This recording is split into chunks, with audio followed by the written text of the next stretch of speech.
Hello Virgo, this is EJ with EJ Star Tarot with your reading from July 26th through August 1st, 2021.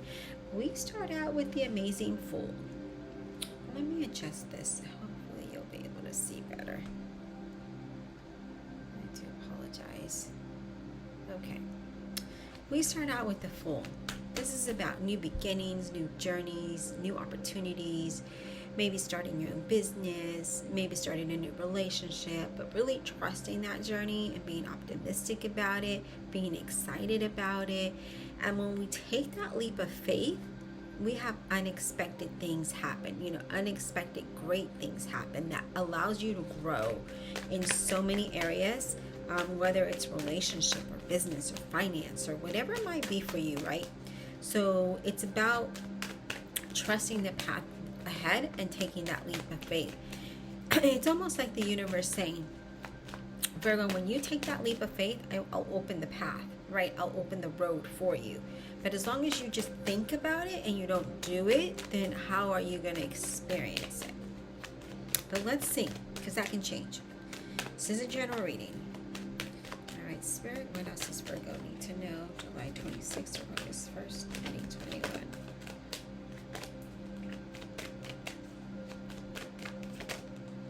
Okay. King of Wands, Leo, Aries, or a Sagittarius. King of Wands is someone who's an entrepreneur, very focused, thinks positive, gets things done. That's what the King of Wands does, right? He takes action. This could be something that you're very focused on, right? You're maybe be feeling motivated here. Maybe you're feeling positive. Maybe you're just like, yes, this is something I want to do, and you're just kind of taking control and doing it. That's what this could be. You could be, if this is a relationship, someone who's very passionate, someone who's very mature and very energetic here. But also can be impulsive. So we got to be careful with that, okay? You could even feel impulsive of, oh, I'm just going to do this. But, sometimes when we're impulsive, we kind of get ourselves in a pickle. So it's all about not being impulsive, right? Really thinking it through. Okay, so we have the Death card representing a Scorpio. This is about change and transformation. Sometimes this change and transformation leads to a blessing in disguise. This change can be something that's something that was, I don't want something old that dies, right? Like that doesn't sound right, but something that needs to be eliminated so that you can have a new beginning, so that you can be more optimistic about the future, so that you can be more motivated. Sometimes we're in a situation that needs to just be dissolved, right? So that we can have that transformation. We need to let go of that person or thing that holds us down, or that or that person that just kind of weighs us down and doesn't give us that drive that we need. Sometimes we need that in our life. Sometimes we need that person who is like, yeah, you know what, Virgo, this is great, do this. Oh yeah, I see you, I see that you can do that, accomplish, this is how you can do it. And kind of there with you on your team rather than weigh you down. Because I feel like there's there's heavy here, but also feel like there's something great here. And I feel that this change, this letting go of whatever is holding you down is a true blessing in disguise, and it's going to allow you to be more positive and be more energetic and optimistic about the thing that you're trying to accomplish. Whether it is looking for new work, starting a business, starting a relationship, maybe just life in general, right? Maybe you just want to just be you and be happy every day and not have to worry about that person that just brings you down. Okay, so this is what this talks about. Okay, so we have the Lovers card in reverse. The Lovers card represents a Gemini. Doesn't have to be, but this is you not being happy with something here, and that needs to change. Okay, this is not being happy. There's no romance, there's no love, there's no moving forward here. Okay, when this is like this, this could be that you're with someone who's very materialistic, or maybe you're being materialistic. This is being accountable for choices and decisions that you made. But something needs to give here, right? This also could be that you need to let go of this person,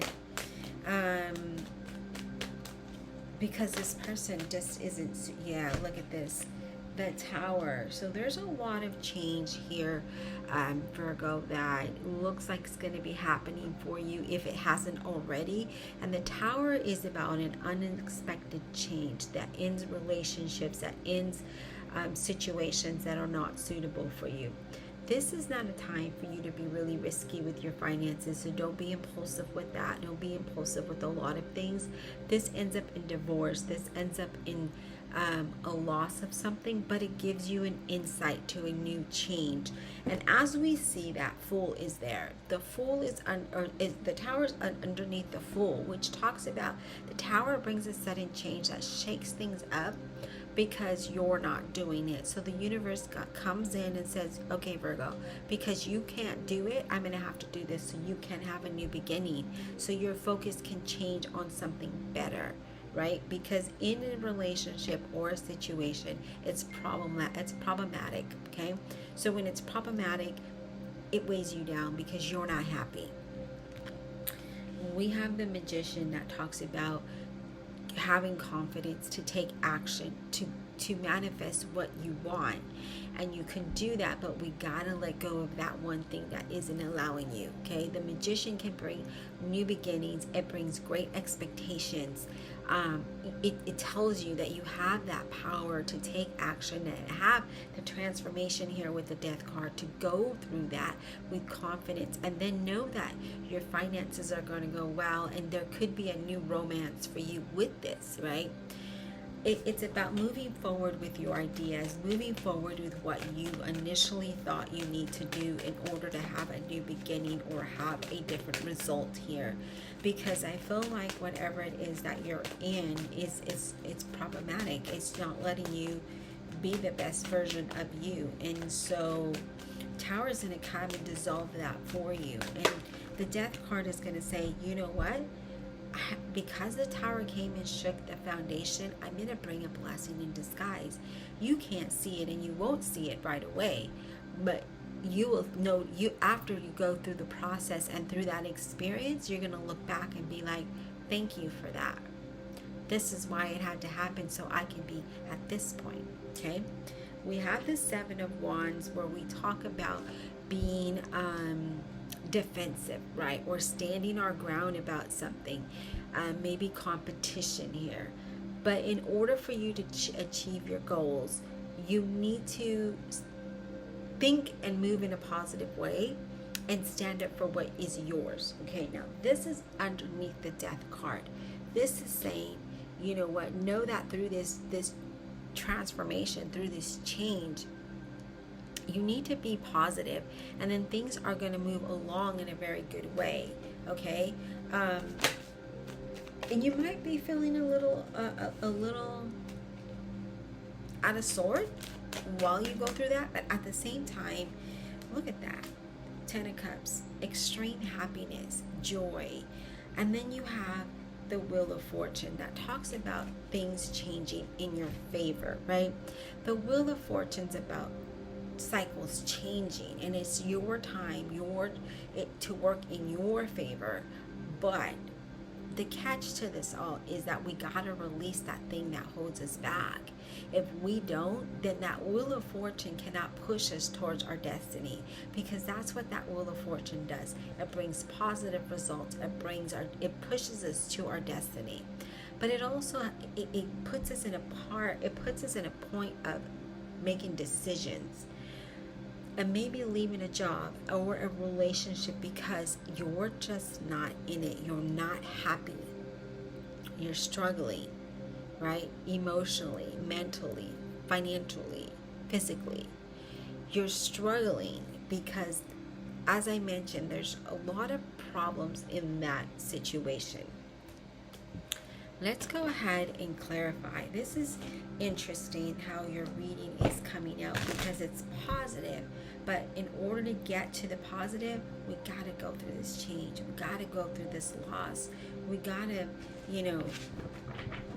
fight fight for ourselves, if anything, right? Fight for what we are trying to accomplish. Divine Universe, Holy Spirit, and Guardian Angels, please clarify this reading for the zodiac sign of Virgo. July 26th through August 1st, 2021.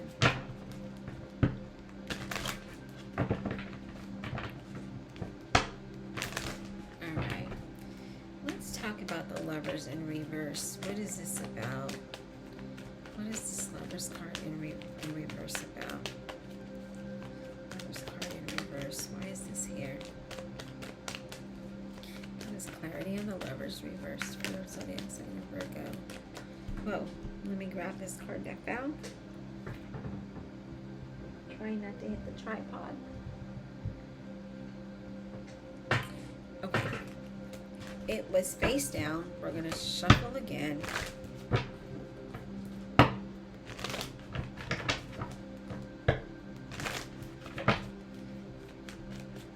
Clarity on the Lovers in reverse, please. Okay. Something flipped over, but let me find it because it went in the deck, but it flipped. I think it flipped upright. Yes, it did. Emperor representing an Aries. It's about taking control, right? It's about taking control of your situation, taking control, letting your mind lead rather than your heart, okay? When we do that, we then have consistency and we have practicality, and we start to build our structure and it becomes stable again, okay? So something here that you really need to take control of, and that could be that you need to just leave a situation that's problematic, right? Whether it's a relationship, a job, a home environment, maybe friendships, whatever that might be for you, Virgo. This is what it talks about, because we have that Ten of Swords where we feel defeated, sabotaged, with someone stabbing in the back, right? Maybe someone stabbed you in the back. Maybe someone hurt you in a way that you felt betrayed, and that's what that Ten of Swords is all about. But it also is saying that that's going to come to an end, okay? That's going to come to an end. Yeah.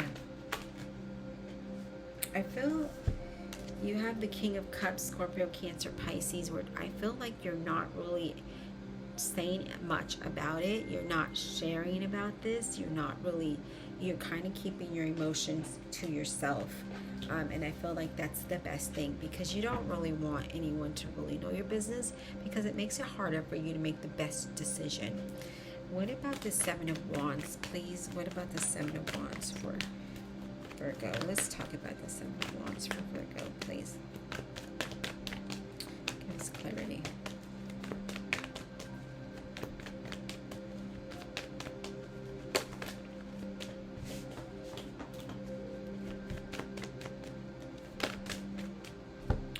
All right. We have the Fool card. So you have the Fool card twice. It's about knowing that things are going to move in a positive way that's going to lead you to a new beginning, a new journey, a new relationship, a new opportunity. The Tower is going to come in. It's going to change things for you. You got the Tower twice here. Wow, Virgo, like you got the Fool twice. You have the Tower twice. There is some kind of ending that's going to allow you to have a new beginning. And through that all, okay, let me tell you the next cards, and I'm going to give them to you because they came all upright. Normally I would put them back in the deck if they were face down. But we have the Eight of Pentacles, where we're going to be focused on building ourselves, building our foundation, building our stability, building our happiness. And through that we have the Empress that talks about growth and prosperity and abundance and joy. And then we have the Seven of Wands again that talks about you really moving forward in a positive way, even though you're going to have to stand your ground with a lot of things. So if you move away from something and that person or thing tries to keep you there, it's about saying no. I have the confidence, the Magician, I have the confidence and the willpower to go through my transformation, through my change, because this is my time. It is my time to shine. It's my time to move towards my destiny. It's my time to have positive things happen. It's my time to move forward, and I can't do that if I'm stuck in in a situation that weighs me down. So this is about utilizing your tools, your resources, your mind, right? Your confidence to take action, to go through the transformation and allow the change to happen, to bring true blessings. And there is going to be such that, you know, I feel like there's this heaviness, but then I feel this lightness and happiness at the same time, if that makes sense, because I feel like you're going to go through something that's going to be hard, but the end result, if you don't let your heart get in the way and you stay strong in your mind and in your decision, you're going to have a best outcome ever. You're going to move towards the destiny. You're going to move towards something that is good for you. There is going to be positive things happening because you're away from the thing that brings negativity, that weighs you down, that brings the blockages. And even though you still might be thinking positive, if you have that in your situation, it doesn't allow it to come to fruition, because that person or thing or situation's negativity, it blocks your blessings. So that has to be released. Okay, something needs to be released in order for blessing to come in. I hope this is insightful. Be blessed, and we'll talk soon.